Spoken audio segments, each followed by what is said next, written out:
The girl was 9 years old, and she was the only one who saw it. Norman Ashby had spent 38 years building things. Bridges. Most not the kind you read about in glossy magazines, but the kind that connected small towns in northern Ontario to highways that the rest of the country had long forgotten existed. His firm, Ashby Infrastructure Group, had poured concrete into frozen ground that engineers from Toronto said couldn't be done. He had done it anyway. That was his reputation. That was the only thing, in the end, he had ever truly trusted. His daughter Charlotte had married a man named Stuart Vance 7 years ago, in a ceremony on the shores of Lake Simcoe that Norman had paid for and smiled through. Stuart was the kind of man who wore blazers without ties and talked about synergy at dinner tables. Norman had never said a word against him. He had simply watched, the way he always watched, quietly from a distance, taking measurements no one else knew he was taking. Their daughter, Mara, was 9. She had her mother's eyes and her grandfather's habit of saying very little until she had something worth saying. Norman adored her without knowing how to show it. He brought her books she hadn't asked for and sat beside her on the dock behind the cottage. While she read them, neither of them speaking, both of them content. Charlotte sometimes stood at the screen door watching the two of them and felt something she couldn't name, something between relief and jealousy and gratitude, all tangled together. It was a Saturday in early October when Norman drove up to the cottage alone. Charlotte had called the week before to say she was bringing the family for the long weekend, but when Friday afternoon came, she had texted to say Stuart had a conflict, something about a client in Calgary, and she would come up Sunday instead with Mara. Norman had already made the drive. He didn't mind. He preferred the cottage in the quiet hours before anyone else arrived anyway. He got there just after noon. The leaves on the birch trees along the laneway were full yellow, just beginning to let go, and the air had that particular October smell. Cold water and wood smoke and something green still trying to hold on. He carried his bag inside, put coffee on, and sat at the kitchen table with the door open, listening to the lake. He almost didn't hear them. The voices were low, coming from the back of the property, near the old boathouse that hadn't been used in years. Norman had assumed it was wind at first, or a radio from the neighboring lot. But then he heard Stuart's voice, distinctly Stuart's, that particular cadence of careful confidence, and he sat very still. He didn't move to the window. He had learned over 38 years of negotiating contracts and managing crews and reading rooms full of people who wanted things from him, that the moment you moved was the moment you were seen. So he sat still, and he listened. He couldn't make out every word, but he made out enough. A name he didn't recognize. A policy number, the phrase before the end of the year. And then, unmistakably, he won't see it coming. Norman set down his coffee cup very slowly. His mind did what it had always done under pressure. It went quiet. It organized. It began, without his permission, to run the numbers. He thought about the insurance review he had signed in June, the one Charlotte had brought him at Stuart's suggestion, a life policy restructuring that consolidated 3 older policies into one. He had barely read it. Charlotte had held the pen out and said it was simpler this way, and Norman, who trusted his daughter completely and had never once imagined she could be part of anything, had signed it.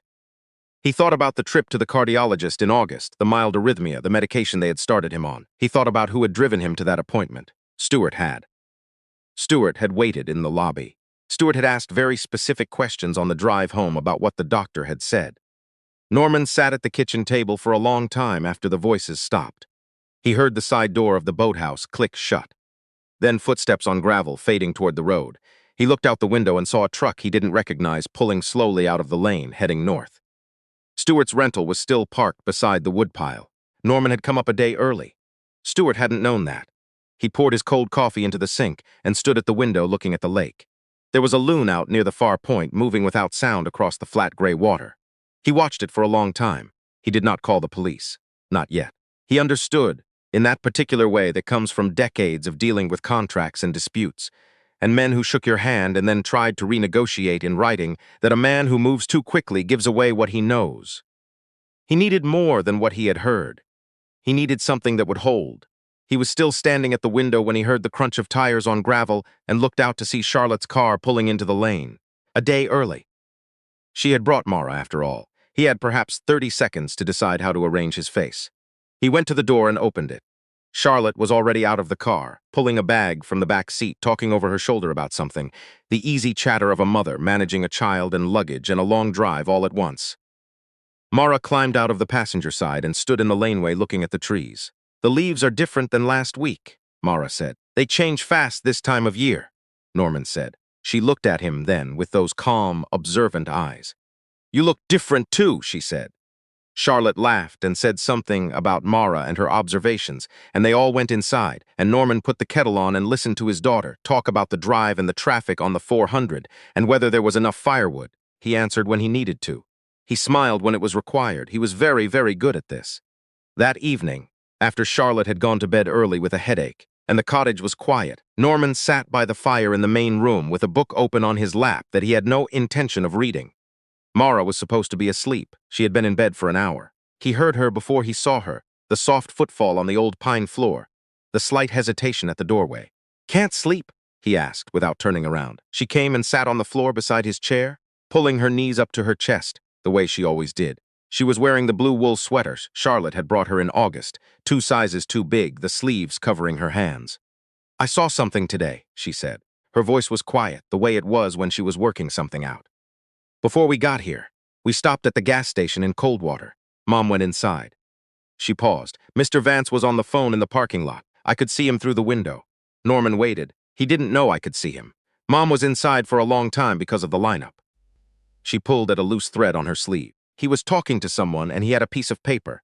He wrote something down and then he took a picture of the paper with his phone. Do you remember what was on the paper?" She was quiet for a moment. "Numbers. And a name. I think it was your name, Grandpa. The last part. Ashby." Norman felt something move through him that was not quite fear and not quite anger. It was something older than both of those. He had felt it once before, a long time ago, standing on a bridge in the middle of a January night, watching a crack work its way through a load-bearing beam that everyone else had signed off on. That feeling of seeing clearly what others had missed. That feeling of being, in that moment, entirely alone with the truth. He reached over and put his hand on top of Mara's head, gently. "You did the right thing telling me," he said. "Is something wrong?" He thought about how to answer that. He thought about Charlotte asleep in the back bedroom, her headache, her easy chatter about traffic. He thought about all the things he didn't know yet. He thought about the loon on the water, moving quietly, giving nothing away. "I'm going to look into it," he said. "That's my job. You don't need to worry." She looked up at him.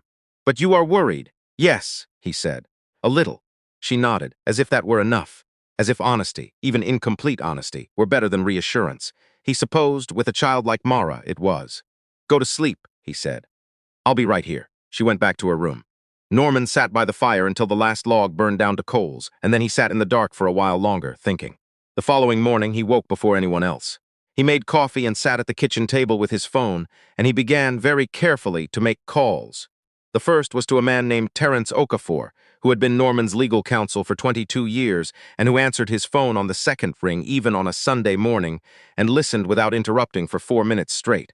"Don't confront him," Terence said when Norman had finished. "I know, don't let Charlotte know you know. I know that too. And Norman, don't go anywhere alone with him. Not until we understand what we're dealing with." Norman looked out the window at the lake. The morning was overcast, the water the color of pewter. "There's another thing," he said, and told Terence what Mara had seen. There was a short silence on the other end of the line. "A 9-year-old, Terence said. It wasn't a question." "She's observant," Norman said. "She noticed because he didn't know she could see him." "All right," Terence said. "I'm going to make a call to someone I trust. Retired RCMP, very discreet. He can help us understand what we're dealing with before we go anywhere official." "How long?" "Give me 48 hours." Norman said he understood, and they ended the call. Stewart arrived that afternoon, driving up from Barry in the rental. He came through the door with his blazer slung over one shoulder, carrying 2 bottles of red wine and a bag of groceries, talking loudly about the traffic being better than expected. He shook Norman's hand with both of his the way he always did, that particular grip that was designed to feel like warmth. Norman shook back and smiled and said it was good he could make it, after all. They had dinner together, the 4 of them. Charlotte made pasta and opened one of Stewart's bottles of wine.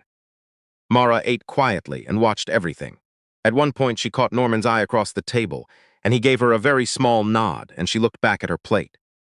Norman did not touch the wine. He said his cardiologist had advised against it, which was true, and which gave Stewart no foothold for complaint. He watched Stewart drink 2 glasses and talk about a project in Calgary and a deal that was coming together in Vancouver, and Norman listened and asked the occasional question and gave nothing away. He was very good at this.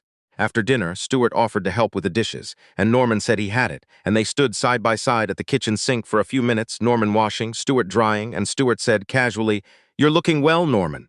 Better than the summer. Feeling good." Norman said. That's great to hear. The heart thing. Stewart paused. Still under control? Completely, Norman said. He handed Stewart a wet plate. The medication's working well. Stewart nodded. He set the plate in the rack. That's really good to hear, he said again. The word again was the tell. Norman filed it away. That night, after everyone had gone to bed, Stewart went out to the porch to make a call. Norman heard the side door open and close. He lay in the dark and did not move. He didn't need to hear it. He already had enough. 41 hours later, Terence called back. He had a name. Gordon Falk, a man with a record in British Columbia. Assault and extortion charges that had been reduced and eventually stayed, who now operated under a numbered company in Alberta and whose phone number matched a burner that had been active in the Coldwater area in the past 2 weeks. Terence's contact had also, through means he didn't specify, obtained a photograph of the document Falk had been carrying. A photograph that appeared to have been taken by someone standing outside a boathouse. It was the policy document Norman had signed in June. It had been annotated, in Stewart's handwriting. Norman sat with the phone in his hand for a long time after Terence finished talking. The annotations, Norman said. What do they say? Terence was quiet for a moment. They're notes about timing, about the arrhythmia, about what a natural cardiac event would look like given the existing diagnosis. Norman let out a long, slow breath. Norman, Terence said carefully, this is enough. This is enough to go to the police. I know. You need to be out of that cottage. Charlotte is here. I understand that. But you need to be somewhere safe, and you need to let the proper people handle this now. Norman looked out the window at the trees. The yellow leaves were going. Half of them had come down overnight in a wind that had moved through just before dawn. The birches looked pale and uncertain without them, their white trunks suddenly visible. Charlotte doesn't know, Norman said. It wasn't a question either. The evidence so far suggests she doesn't. But Norman, that needs to be established by people who aren't personally involved. He closed his eyes. He thought about Charlotte at the screen door, watching him sit on the dock with Mara. He thought about the pasta and the red wine and Stewart's hand on his shoulder when he'd said goodnight. He thought about the loon. All right, he said. Tell me what to do. By Thursday morning, 2 plainclothes officers from the OPP were sitting in a house down the road that belonged to a neighbor who had gone south for the winter. Terence had arranged it. Norman had driven himself to a hotel in Aurelius on Wednesday evening, telling Charlotte he had a meeting with a subcontractor in the morning that he'd forgotten about, which was the kind of thing that happened often enough that Charlotte accepted it without question. Stewart had been pleasant about it, sociably, perfectly pleasant. Norman had shaken his hand at the door. He was 45 minutes down the highway when he realized his hands were trembling on the wheel. He pulled over in a Tim Hortons parking lot in Barrie and sat with the engine running and the heat on and let himself feel it, the full weight of what had almost happened and how close the margin had been and what a 9-year-old girl had done by standing in the right place at the right moment and then choosing quietly to say what she had seen. Stewart was arrested on Friday. The OPP executed their warrant at the cottage at 7 in the morning. A second warrant was issued for Gordon Falk, who was found at a motel near Penetanguishene. Terence called Norman at 8:15 to tell him it was done, and Norman sat in his hotel room, listening to the rain against the window. Charlotte called 20 minutes later. Norman answered on the first ring. He listened to her cry for a long time. He didn't say anything helpful, because there was nothing helpful to say. He said he was coming. He said he would be there in an hour. He said she didn't have to understand it yet. That was allowed. Some things took time. He was halfway to the door when his phone buzzed with a text from Charlotte. Mara wants to know if you're okay. He stopped. He stood in the middle of the hotel room in his coat, and he read that sentence twice, and then he typed back, "Tell her yes, tell her I'm on my way." He thought about Mara on the floor beside his chair, her sleeves pulled over her hands, saying, "I saw something today." The careful, deliberate way she had offered it, not demanding that he do something, just making sure he knew. There were people in the world, Norman had come to believe, who watched and said nothing because they had learned it wasn't safe to speak. And there were people who watched and said nothing because they couldn't be bothered. And there were a rare few who watched carefully, chose the right moment, and trusted the right person. Mara was 9 years old. She had done all of that without hesitation. He got in the car. He drove north through the rain, past the Tim Hortons where he had pulled over 2 days ago, past the turnoff for Barrie, past the first signs for Coldwater. The leaves along the highway were almost entirely down now. The trees stood bare and patient, waiting for whatever came next. He thought about what he would say to Charlotte when he got there. He thought about what it would take to help her understand that the man she had married had made choices so far outside the bounds of anything decent that they could not, perhaps, be fully explained, only survived. That was sometimes the only thing left to do with certain betrayals. Not understand them. Just survive them and keep going. He thought about Mara sitting at the kitchen table, probably already asking questions that no one was prepared to answer. She deserved honest answers, not comfortable ones. Honest ones. He would try. The cottage came into view just past the bend, the birch trees along the laneway stripped clean, white and still in the gray morning. Charlotte's car was in the driveway. A police cruiser was parked near the road. Norman pulled in slowly. He sat for a moment with the engine off. Then he got out and walked to the door and knocked, which he had never done before in his own cottage, but which felt, this morning, like the right thing to do. Charlotte opened it immediately, as though she had been standing on the other side waiting.